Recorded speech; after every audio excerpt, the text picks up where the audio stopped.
G'day everyone, I'm here for the second video in my Collabism series called A Journey into Reality.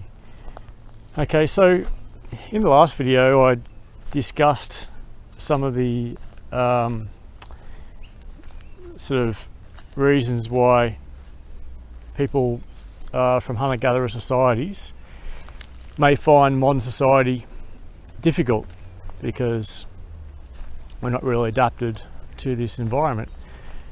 So just to expand on that a bit more and introduce some of the ideas from my research, what I'll do is I guess describe what I have proposed in some of my research articles to be the sort of situation that allowed the humans to basically acquire advanced social skills and eventually language and culture and all the things like intelligence that distinguish us from all different species of monkeys and apes and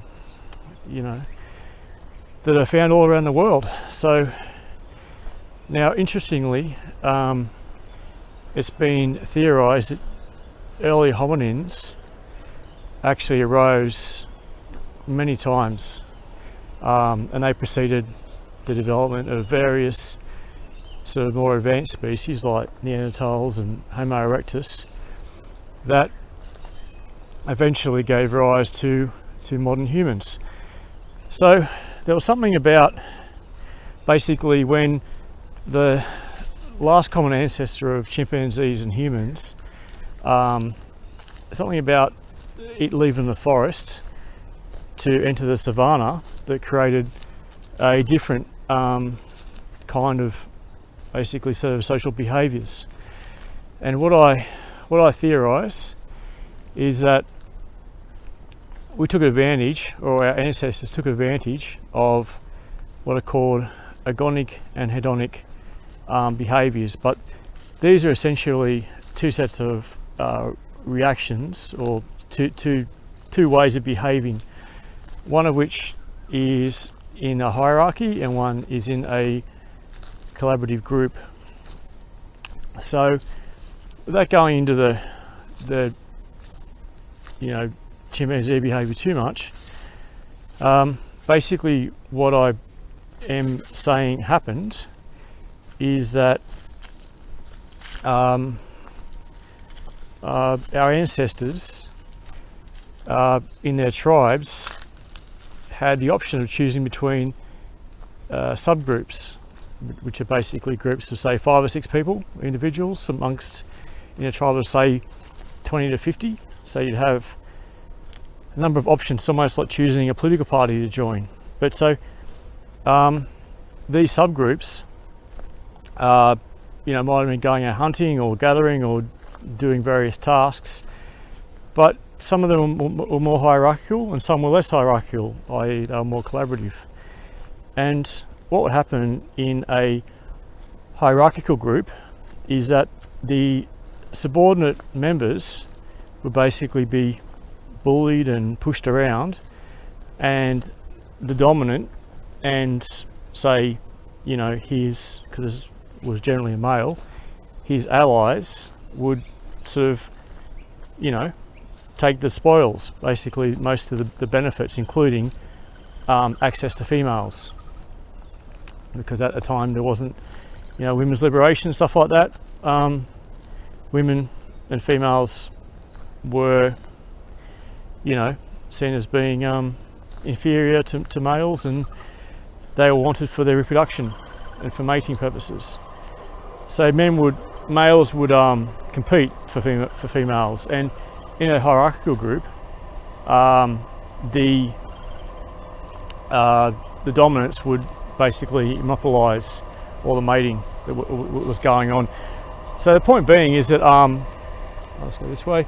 So the point being is that there was a reason for the subordinate males and also the females who didn't want to be treated like sex objects and rather be given a bit of respect and a bit of choice in who they mated with, was for them to join the more collaborative groups that were not quite as, status driven.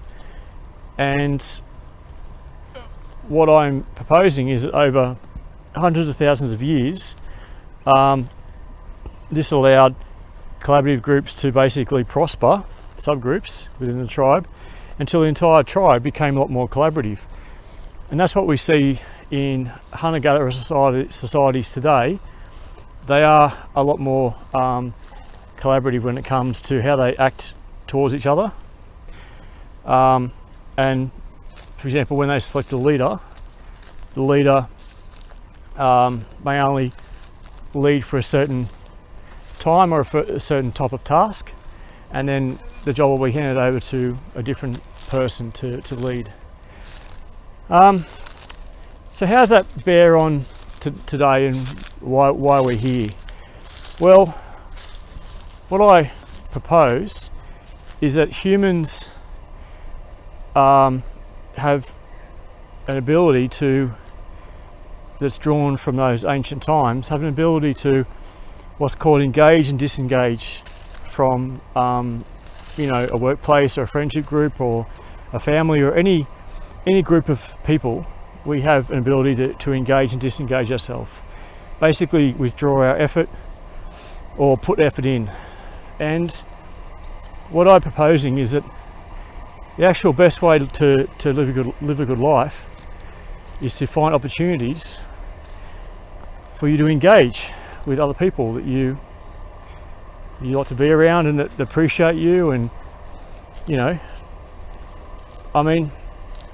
you may like to be treated as an equal, or you may like to dominate other people. You may enjoy being in a hierarchy, because there are certain advantages to being in a hierarchy. For example, you know where you stand, you know who the boss is. You don't really have to, take part in discussions too much. You just sort of do whatever you're told to do, unless you're the boss and you can then dominate other people and make the rules and, take most of the spoils of the group. And so some people in society like to be part of a hierarchy, and they're the ones that say vote for Donald Trump generally, because they like what's called a big man leader, someone who will take charge and tell them that everything's okay and that they haven't really got to think for themselves too much. And that's fine. I don't think those kind of people should be in charge, but that's a legitimate way to engage. Engage in a hierarchical type arrangement, be it online or in politics. It's all an imaginary. It's a psychological condition that you imagine yourself being. You imagine that Trump's your leader, your group leader, even though you've actually never met him. So it's a psychological impact, not a real impact.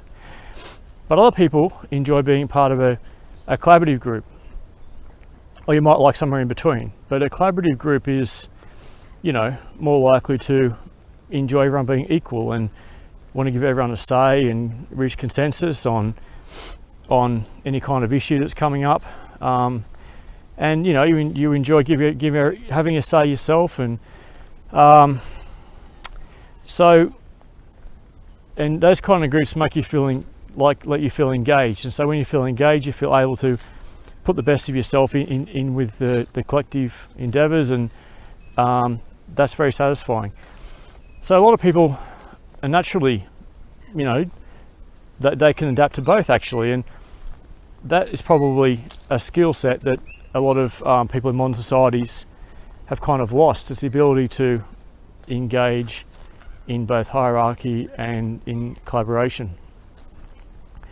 And so what I'm suggesting is that since workplaces and other situations might be more hierarchical, and but whereas friendship groups and community groups or whatever might be more collaborative, the ideal thing is to be able to adjust yourself, adjust your expectations, and adjust how you engage or what you're basing your engagement upon, depending upon the group's hierarchy, and it's whether it's collaborative or hierarchical.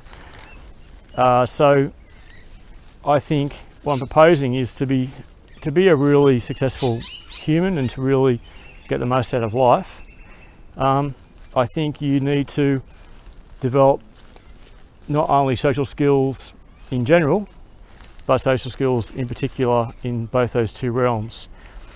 And in my next video, I will map out what are the sort of things that we look for in both hierarchical and collaborative groups that allow us to decide to engage and disengage, you know, in a way that's natural and that others understand, and that is not seen as being weird or, you know, I don't know, that basically is part of the set of perceptions of groups that we've evolved, that others who are also, you know,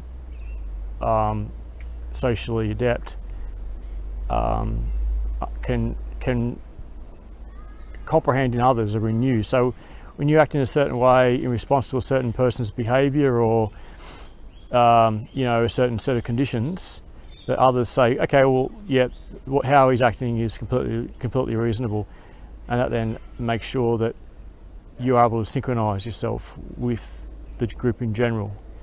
So these are like underlying cultural or evolved norms of behavior. So I'll talk a bit more about them in the next video. But if you have any questions or any particular comments or any requests for things that you want me to cover, yeah, just let me know in comments.